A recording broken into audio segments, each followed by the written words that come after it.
To authorize the prosecution of a president for his official acts would open a Pandora's box from which this nation may never recover.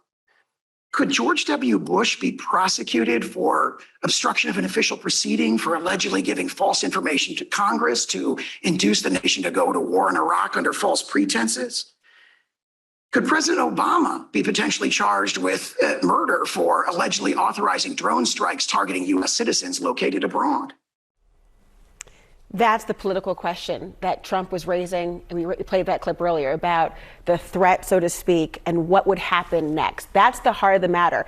If you open this sort of Pandora's box politically, Trump will suggest, well, then everyone is fair game.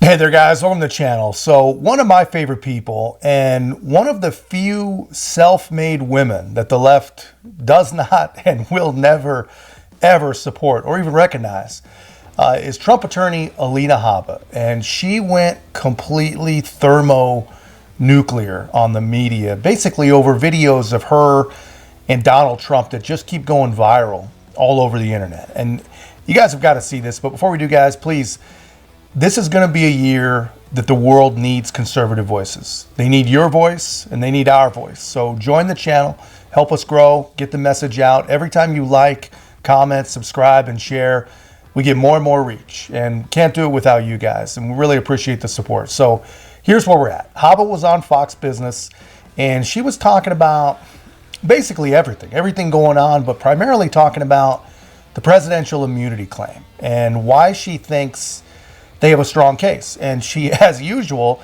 said a lot of spot on and very, very important things. And I'll show you all that. But what I really, really want to show you is her message to journalists. You know, the same types of journalists who were just caught on a hot mic plotting the deletion of former President Donald Trump. So first, let me tell you, as an attorney that's been in that situation, you have no idea what the judges are going to do. I have left court sometimes thinking one thing and they come out with the other.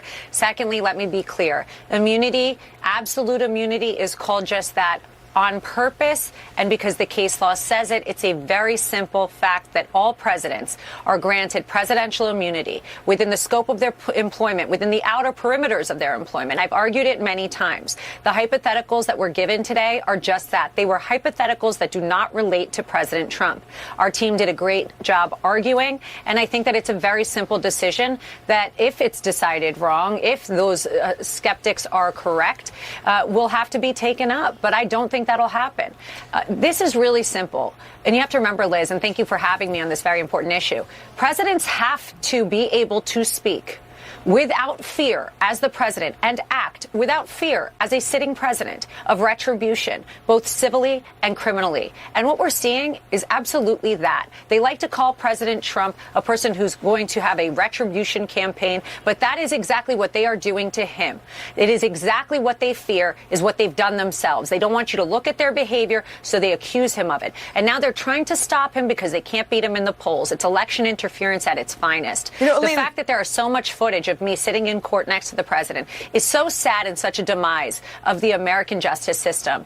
And today I can tell you that presidential immunity, something I've argued and won many times, has been something that has to be upheld and should be upheld. It is clear cut. I think we made that clear, and it is very important, or it's going to be a slippery slope for every president, not just President Trump. All right, stay on that for a second. The only Republican presidential bench appointee on the panel said immunity doesn't let Trump violate the law, but he was never accused or convicted of insurrection. He was impeached. Well, there's a debate about double jeopardy here, but when you talk about the scenarios the Jack Smith's team was bringing up in court, you're saying they do not apply to this case. Is that what you're saying?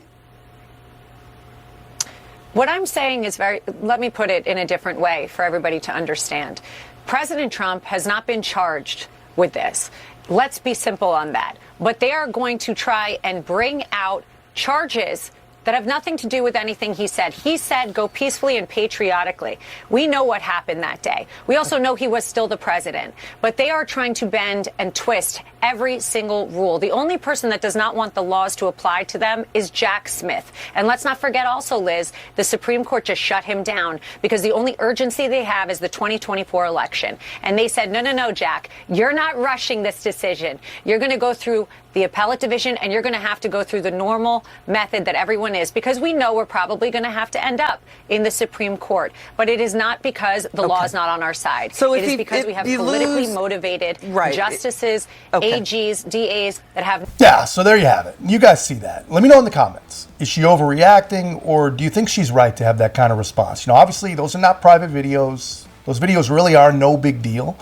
But we also know exactly what the media and what the left is up to. And I honestly find it really, really hard to believe that any serious person could possibly believe that a former president and a real estate billionaire would make a decision about his legal counsel based on this. You know, as the government comes, they're coming after him with state cases, federal cases, civil cases, criminal cases, prosecuting him, going after his business, threatening his family, his employees, and his friends.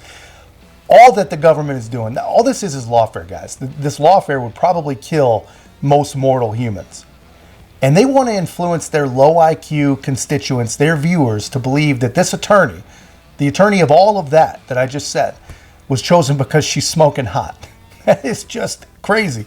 No one reasonable believes that. And if you're watching this right now and you do believe that, I promise you, you're not a serious person. You might believe you are, but you're not. Leave a comment and I promise I'll prove it to you. You know, all that is smoke. All it is to distract and detract from exactly what she said. And, you know, the fact that they don't want people to see or hear or feel anything that is really going on. They don't want you thinking about election interference. They don't want you thinking about presidential immunity or how that may apply to Obama's drone situation. They want you thinking about Trump's hot attorney, and they want you to believe that she's probably in some sort of danger of being assaulted just by being around the guy. They don't think you're smart enough to talk about what's really going on. And here's what I think is really going on. The Supreme Court is going to end up with this case. And they're not just going to look at the immunity claim. They're going to look at, you know, the whole case from inception to right through today. And if Habba is correct, and there are the manipulations that we think are involved, if that really is involved, the case is never going to leave that building. Never going to leave that building. You need a lot more than hypotheticals in the Supreme Court. But anyway, that's just my take, guys. Let me know yours in the comments. And if you haven't already, make sure to like, comment, subscribe. Most importantly, share the channel. I'll see you in the next one.